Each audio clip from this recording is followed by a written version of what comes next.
Wala, paminaw na. Uy, paminaw na mo!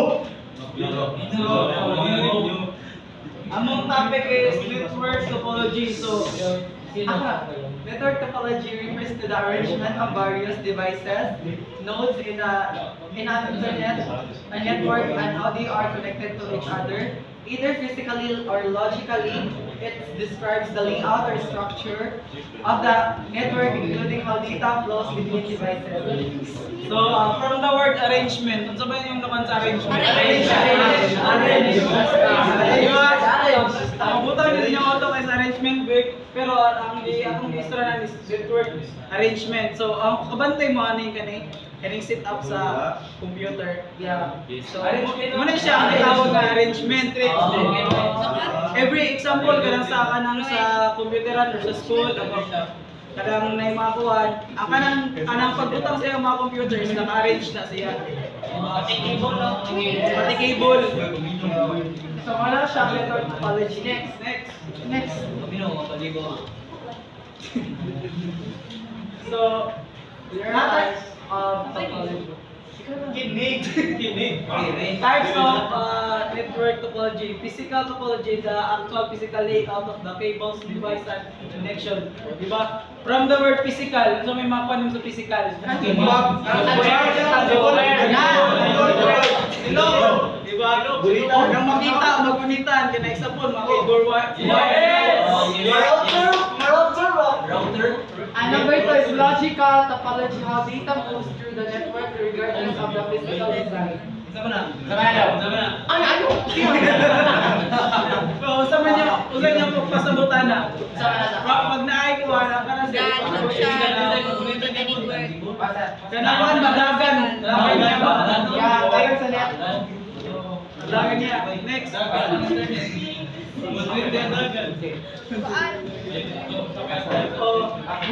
Types of network topologies. Multi-types. Na 6 types ni siya. So, ano yung bus topology? Sa picture, unsa yung nakita? Connection! Window tayo. Unsa yung nakita? Di ba? Like printer, like kuhan, di ba? Nakamuna siya ka naging aggregate style. First stop, second stop, third stop. Structure all devices are connected to a single central cable. Diba? Single central cable. Advantages niya, simple and cost-effective setup requires that cable compared to other topologies works well for small networks. And the disadvantages is if the main cable fails, the whole network is affected even if we pull out a number of devices. Troubleshooting is difficult due to the linear structure. And next, star topology. Star topology. The structure all devices are connected to a central hub or switch.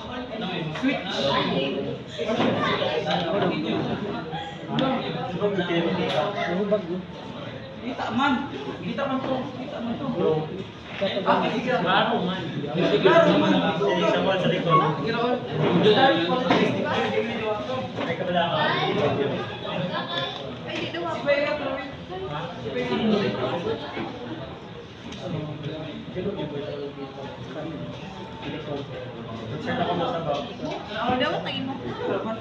Klaro na sa likod? Yes.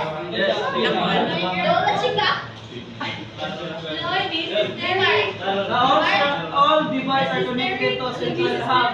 Di ba mo ni central hub? Yeah. Ang star topology is mura gyapon siya star gani connected nga mura siya.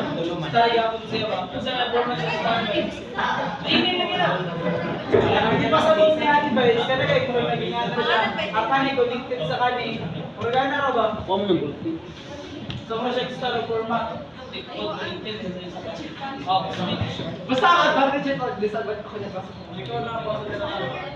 Ang advantages niya is easy to remove the devices, centralized management, simplifies troubleshooting, failure of one device doesn't affect the rest of the networks, and disadvantages niya is if the hub or switch fails, the entire network goes down and higher cost due to the hub and extra cable.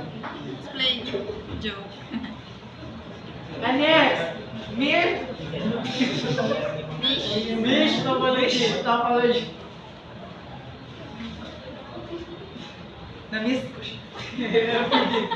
Every device is connected to every other device directly. Di ba, kabantay mo ng one, kabantay mo sa computer is, pero pag nakakuan siya, pag naka-connected na, ang kaning computer is naka-connect sa isa computer din. Ang kaning computer is naka-connect sa isa computer. Tapos, mura siya each devices mo, nag-connectar, gyapon sila ba? Kabantay mo. Advantage yun, basta Advantages. Hi.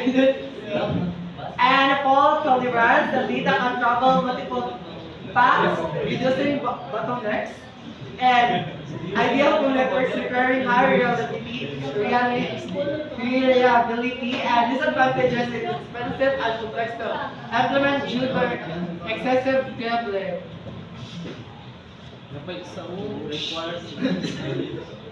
So, ang next is hybrid topology 3. Explain. Ang taman, pasal may nakita rin ka sa bal. Explain. Hybrid naman no. Nasa bus of start. Hindi, from sa ako, nasa pinakita mo siya. Our basic technologies.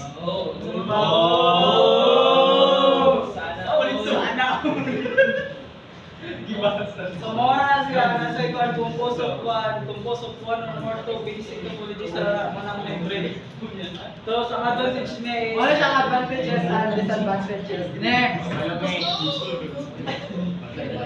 So, ang ikalima is a ring topology.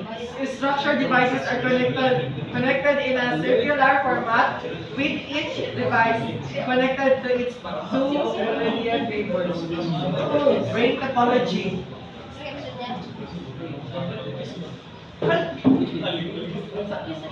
from the word ring, it's more like singsing and circle na sila pagka-connected. Sige na. Advantages, they can travel in a predictable direction, reducing collisions and performs well under heavy network loads. And disadvantages niya is a single failure can disrupt the entire network unless a dual ring is used and troubleshooting and expanding the network are difficult. Next. Thank you. And tree topology. A hierarchy-based topology that connects star networks to a central bus. So, kanyang na-observe ka na. So, ano siya, Fibonacci. Siya naka-3, di ba? O kanya siya magdenta ni. The combination. Structure. Walang basa na mag-explain sa Kanya tapos kanya na combine din. Uy, si President na siya explain. Hoy, wala. Sa advantage niya Gold is and yan. kani o ang disadvantages. Next. Wala na tayo. Thank you. Thank you. Ay, mana rin